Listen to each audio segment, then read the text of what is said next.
Now, with surge in violence across the country, more and more people are now fleeing Ukraine to seek shelter in neighbouring countries. Over 1.5 million people have already fled the country in a span of just about 10 days, which, according to the United Nations Refugee Agency, is the fastest growing refugee crisis in Europe since World War II. We have now reached 1.5 million people, refugees from Ukraine, who have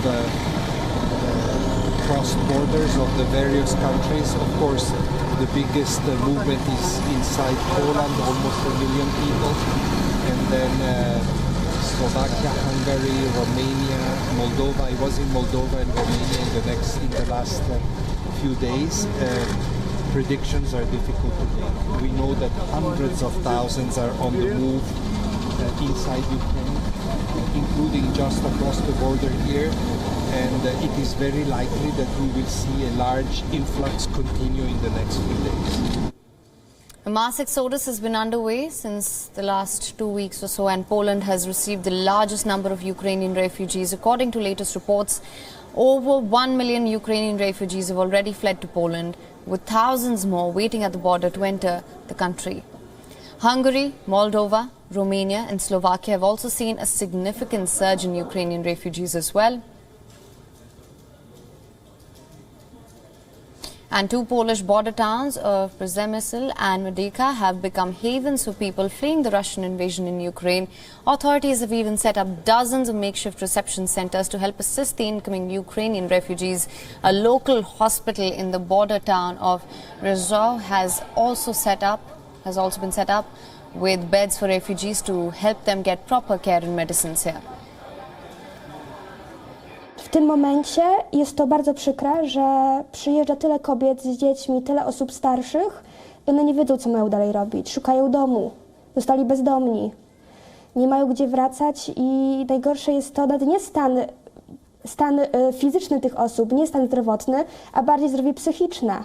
Oni płaczą, przytulają nas, mówią, jak się czują i to jest strasznie przygnębiające dla nas też. Meanwhile, in Romania, hundreds of refugees crowded ferries while crossing the Danube River as they flee from Ukraine into Romania following the attack. The refugees arrived into a small Romanian town between Moldova and the Black Sea as they continued their journeys through Eastern Europe. Meanwhile, other countries like Peru and Israel are also witnessing a significant spike in refugee numbers. Israeli Prime Minister Naftali Bennett on Sunday received Jewish orphans fleeing Ukraine upon their arrival at the Ben Gurion International Airport. So far, over 2,300 Ukrainians have entered Israel since the Russian invasion.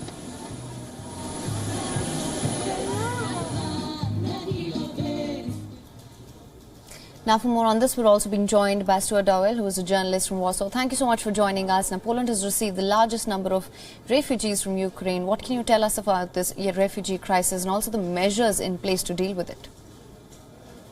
Well, as your previous speaker says, as of today, perhaps about 1 million people have crossed the border into Poland, which is unprecedented since the Second World War in Europe. What we're seeing in Poland is a mobilization of society. Foreign journalists are arriving at the border positions, particularly at Medyka, and asking, where are the refugee camps? Of course, there aren't any, because most of the refugees are being housed in people's homes. We've seen an armada of small cars and vans going, organised by ordinary Poles, going down to the border points to collect all these people and house them until they're either ready for their onward journeys. But of course, this type of solidarity and generosity among ordinary people can't go on forever. Eventually, the government, the authorities will have to develop a complex strategy about how to deal with all of these people. Right, absolutely. And how do you see the impact of the refugee crisis, not just in Poland, but in Europe in general?